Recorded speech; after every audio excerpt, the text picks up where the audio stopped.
problems. The way we use our Internet of Things and other emerging technologies in addressing the main challenges of climate impacts is also key. We have a disconnect also, which I also feel that we need to also embrace what we call public scholarship, whereby whatever is produced at the level of scholarship is not just retained at the ivory tower. We must also include the communities, because like Kenya, for example, recently had serious floods that swept almost the informal settlements of the country. What are our projections for next year, so that we do not sit again to see other people being swept next year? We need therefore to embrace technology so that we are not limiting the greenhouse gas emissions, but we are also making energy accessible and equitable to all. Thank you. Very quickly, sorry for the pressure. It's not coming from me. I'm just the conduit of the pressure. What policy frameworks, platforms should be strengthened, revised, or considered to further amplify the African voices globally in this space, if I may add, even dismantled? Thank you. Thank you. On issues of policy, starting from the African Agency, and I'm looking at the African Union and the way they have been able to frame these issues of climate change, energy transition, and critical minerals. It hasn't been given enough space to be able to maybe assume what I can call at the level of securitization. Critical minerals in Africa, for example, not only become a play for great power politics, but are also depriving Africa, what I can call, driving Africa to what I call the paradox of plenty, or the tragedy of the commons. We are seeing in terms of critical minerals, in terms of conflicts, in terms of people who have been deprived, and in terms of child labor. So we've not framed these issues of critical minerals to the extent that we can be able now to harness. And even those who are extracting these minerals, it's not just a matter of exporting them to their main capitals, but why can we have this processing here in Africa so that we enhance? And national policies are very critical, because states still will play a critical role in enhancing what we can call state-led policies, as we look at the regional and, of course, continental, within the framework, of course, of other international and multilateral summits, or what we can call multilateral policies. Thank you very much. Monsieur Claude Kabemba, are you there? Claude Kabemba? Okay. I'll go back. Professor Lisa, are you there? Hi, I'm here. I don't know if can you hear me? All right. Yes, we passed by you earlier, by your place. Your door was locked, but it's good now that you're outside. We can see you and hear you. Now, very quickly, we have very limited time.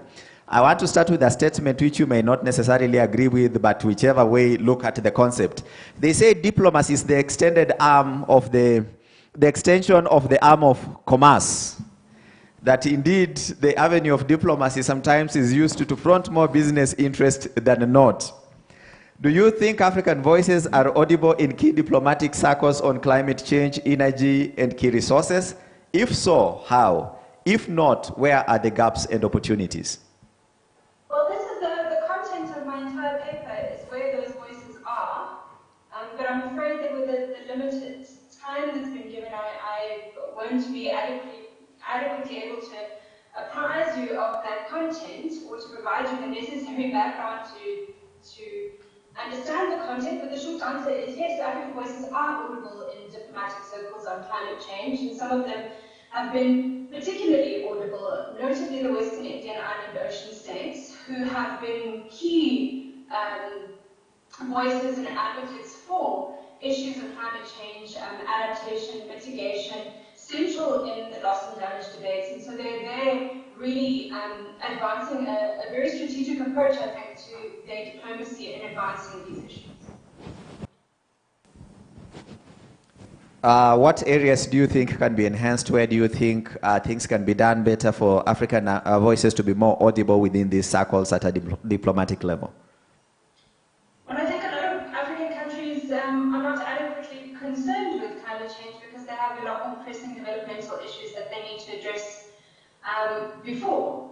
Even though we're seeing increasingly, these massive floods that have been reported, for example, in Spain today, coming as direct consequences of climatic changes. We've seen it also previously, Cyclone Adai, floods in KwaZulu-Natal in South Africa. I think there has to be a greater cognizance that these issues are real, we can't escape them, and they're going to affect our development trajectories. And so therefore it is important that we're having a stronger voice, a more collective voice, and that this voice isn't primarily coming from those countries that face disappearance as a result of sea level rise. Lastly, access to funding flows. There are a lot of funds at a global level in terms of climate change adaptation and mitigation. Do you see Africa benefiting from these kitties, or do you think these amounts are placed beyond the reach of African countries? Climate finance is not my area of expertise, so I can't comment on that. Thank you very much. Dr. Claude Kabemba, are you available? All right. Paul Mukoki, are you available? All right. I think then with that, we call it a session. It has been an interesting conversation, but just maybe to get one or two, we'll give opportunity for one or two questions, but then trying to piece together two things that have come up from this conversation is that according to Dr. Manduna, Africa has a big basket of minerals whose value is declining, so one of these days they are going